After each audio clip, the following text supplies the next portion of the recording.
Saudi वज़ीर ख़ारजा फैसल बिन फरहान ने कहा है कि अरब ममालिक का चीन के साथ ताउन कोई नई बात नहीं। उन्होंने कहा कि चीन के साथ शराकतदारी को वसी कर रहे हैं। अमेरिका की दुनिया की सबसे बड़ी इक़्तिसादी ताकत होने की हैसियत बरकरार है।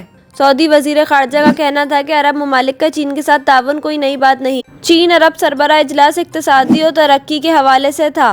चीन अरब सरबराही इजलास में इस्लाह साजी ज़ेरे बहस नहीं थी। चीन के साथ ताल्लुकात और शराकतदारी इस्लाह साजी से ज़्यादा बढ़कर हैं। उन्होंने मज़ीद कहा कि हमारी अमरीका, चीन, भारत, जर्मनी और जापान के साथ स्ट्रेटेजिक शराकतदारी है, एक सिमत के बजाय तमाम सिमतों पर मुतहर्रिक हैं। खित्ते के इस्तेहकाम के लिए ईरान की जानिब से दोस्ती का हाथ हमेशा बढ़ाए रखेंगे।